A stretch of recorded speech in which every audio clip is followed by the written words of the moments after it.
Welcome back to Catalyze Your Self, where each episode takes each of us into a deeper journey through our mind. I'm your host, Gayatri, and today we focus on a powerful emotional skill that acts as a bridge between us and the world around us: empathy. In our last episode, we explored mastering inner calm and how that entire experience can transform how we interact with the world around us and how the world interacts with us.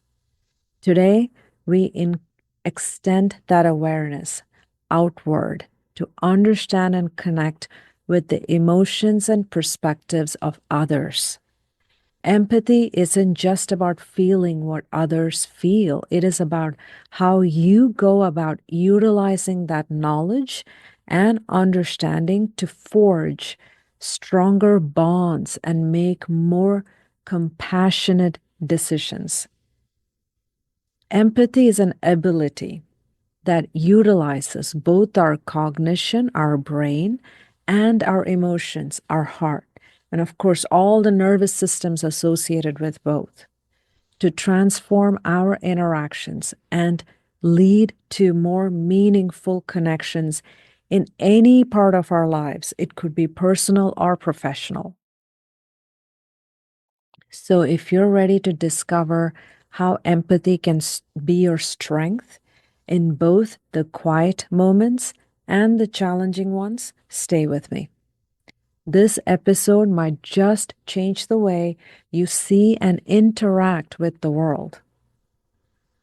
Let us start by asking, what do I mean when I say that our brain, our cognition, plays a role in empathy? Cognitive empathy is the ability to comprehend or understand another person's perspective or mental state. It is that aspect of empathy that helps us recognize what another person is thinking or experiencing without necessarily feeling those exact emotions ourselves. This form of empathy is crucial in scenarios where we need to negotiate or manage conflicts without becoming emotionally overwhelmed. And of course, then there's emotional empathy, which is what typically people think of when we think of empathy. This type of empathy is about sharing the feelings of another person. This type of emotional connection can lead to a deeper sense of compassion and an urge to help someone who is struggling or in pain. It is what drives that act of kindness and compassion. Understanding the two main types of empathy, cognitive and emotional, helps us navigate our relationships more effectively. There may be times when it is cognitive empathy that is most applicable and effective for a scenario. It could be that what brings out the best outcome is to understand another person's perspective and thoughts without necessarily sharing their emotions.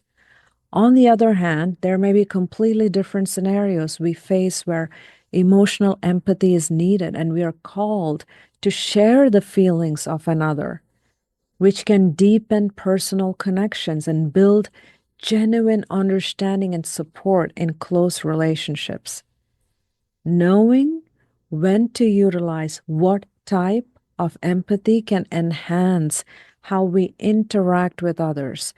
And this helps us ensure that our responses are appropriate and effective.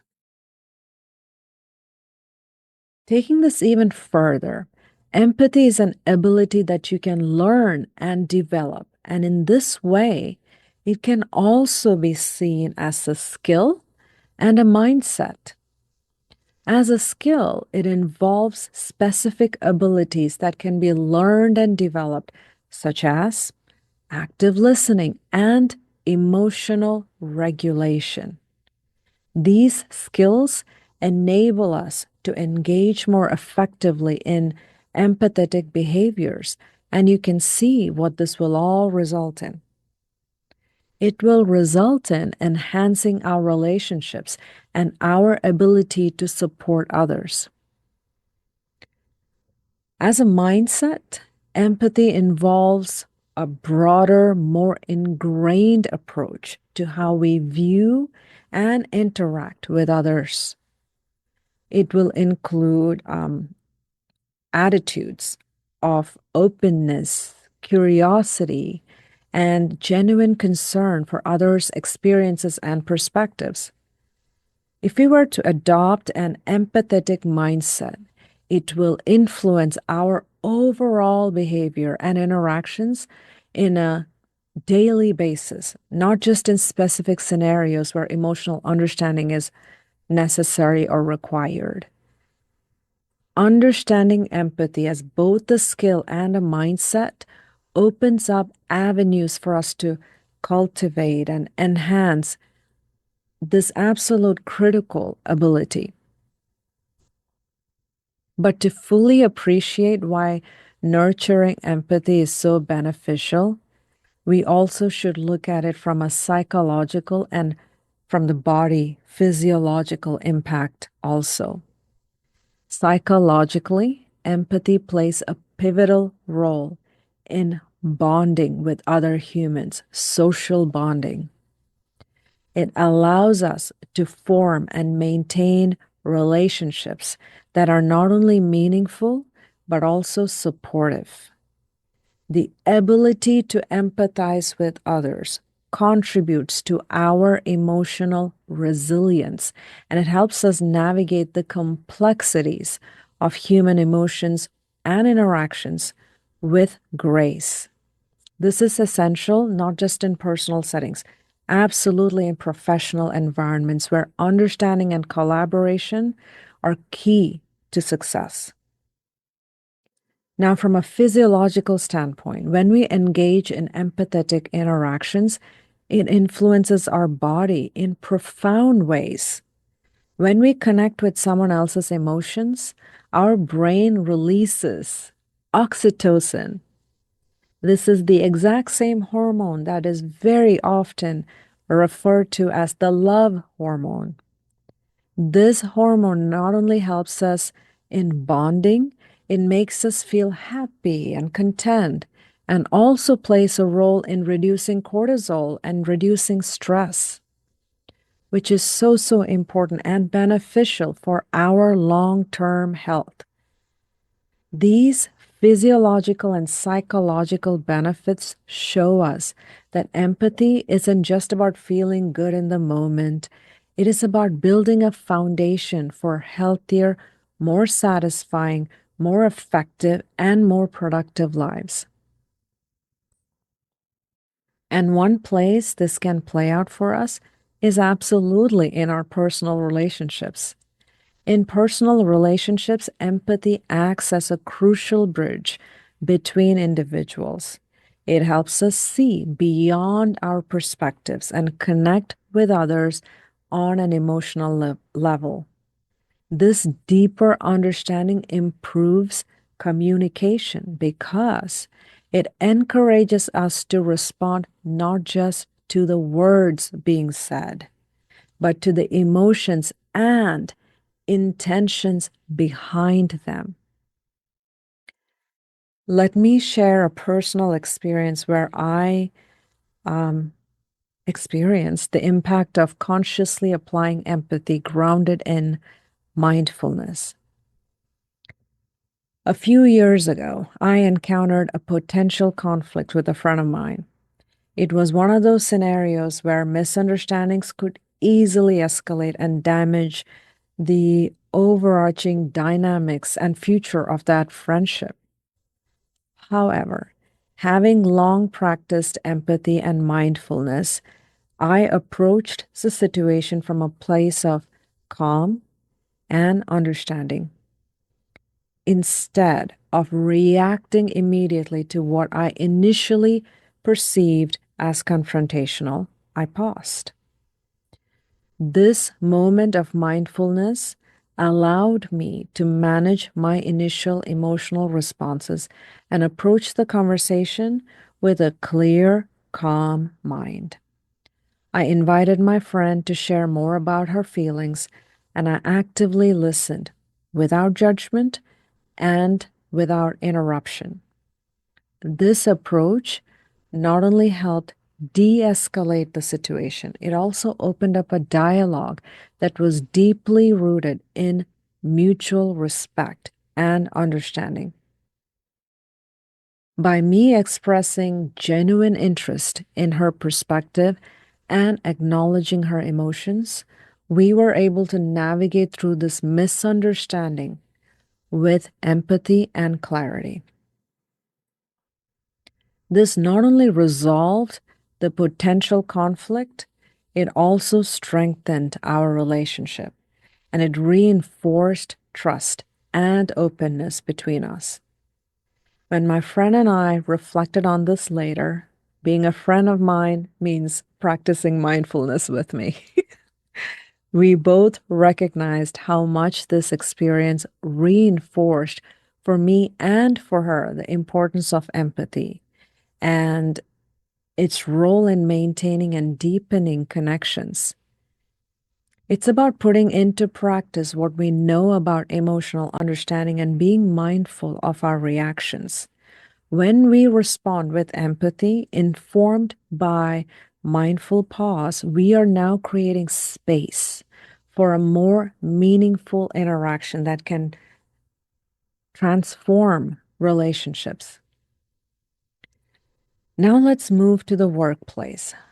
Within the space of professional development, empathy extends far beyond just being nice to each other, or being cordial with each other, or being superficial with each other. It becomes a strategic asset in leadership and teamwork, and it plays a critical role in building successful organizations. Empathy in leadership is about understanding the emotions and perspectives of team members, which is crucial for fostering a supportive and productive work environment. When leaders practice empathy, they are better equipped to motivate their teams, anticipate concerns, and address issues before they even have a chance to escalate. And you can see what this will result in. It will result in a culture of openness, respect, and trust, which is essential for collaboration and innovation. In the workplace, in the professional world, empathy is a strategic asset in leadership and teamwork. And this is true, especially in times of significant change or disruptions, like, for example, mergers and organizational restructuring. An organizational like organizational change like mergers, leaders often find themselves navigating complex challenges with limited control over the outcome. This is where cognitive empathy becomes a critical tool in the leader's arsenal, enabling them to manage team dynamics effectively even when broader decisions are out of their hands. An example from my coaching sessions where empathy became a critical strategic tool for the leader was where this leader's organization was going through a merger. His role in the organization hierarchically was mid-level management. So what did that mean? That means he was not strategically in a place to know all the details or the roadmap of the merger. With this, and with the future uncertainty and the decisions being made at much higher levels than him, this leader felt somewhat powerless. Yet, he recognized his role in maintaining his team morale and engagement. In his coaching with me, his underlying goal was to help himself and his team successfully complete the merger while maintaining motivation and morale. And to this end, he recognized that he needed to shift his perspective to a strong mindset that can help him achieve this. As we progressed through our sessions, he moved from emotional empathy to cognitive empathy to understand his team's concerns without necessarily absorbing their emotional states. He conducted structured feedback sessions, asking very pointed questions to allow for and learn from the thoughts and feelings about the mergers. Some of his questions were, what concerns do you have about the upcoming changes? Specificity. What information do you need to feel more secure during this transition? This approach allowed him to gather insights while maintaining a clear head to effectively support his team. He then used this information to keep his team's needs in mind during management meetings, pushing for clearer communication and better defined roles to mitigate anxiety and confusion. Recognizing that he could not change certain decisions, he focused on what he could truly influence, which was clear and frequent communication. He kept his team informed with regular updates and managed expectations transparently, which helped him reduce rumors and misinformation that typically fuel anxiety. By applying cognitive empathy, this manager not only kept his team engaged, but also fostered a sense of stability that stayed within his sphere of influence. This story highlights that even when power to make decisions is constrained, understanding and addressing the team's emotional and informational needs can significantly impact morale and productivity. Both of the examples I shared with you show how empathy is a powerful tool, not just in understanding others, but in fostering stronger connections and more responsive interactions. Now, let's explore some practical ways to cultivate empathy and integrate these practices into our daily lives. A fundamental practice to develop empathy is active listening. This means listening to understand, not just to respond. When someone is speaking with you, interacting with you, keep your focus entirely on what they're saying, not your reactions to it, not your judgment towards it, not your assumptions about it. Active listening asks you to observe their body language, note the tone of their voice, and pay attention to the emotions behind their words. Resist the urge to interrupt or formulate your response while they are speaking. Instead, reflect back what you've heard from them to confirm your understanding. This practice not only improves your listening skills, it also makes the speaker feel valued and understood. Another effective exercise is perspective taking. Try to put yourself in someone else's shoes. For example, if a colleague seems upset or stressed, instead of reacting defensively or ignoring their mood, consider the possible reasons behind their behavior. Ask yourself questions like, what might they be going through? How would I feel in their situation? This practice can help you respond more compassionately and appropriately, enhancing your interpersonal relationships. You can also practice empathy by engaging in role reversal during conversations. This can be playful exercise, yet insightful exercise when you and a friend, a partner, argue opposing viewpoints, then switch sides to argue the opposite. This not only deepens your understanding of another's perspective, it also teaches flexibility in thinking, cognitive flexibility, and emotional response, critical skills. Finally, reflect on your empathetic interactions at the end of each day. Yes, a mindful practice. Reflections. Consider what went well, what challenges you faced, and how could you improve them. This reflection will not only reinforce your learning, but also will highlight the growth in your own empathetic abilities over time. Even someone who has practiced for years and years can have a slip up, and that's okay. Your reflections will teach you, and you will keep getting better and better. Give yourself grace every single time and focus on working to get better.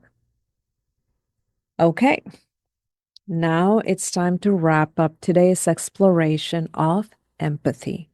We've seen how this powerful skill can transform our personal and professional relationships. Empathy allows us to understand and connect with others on a deeper level, building environments of trust, cooperation, and mutual respect.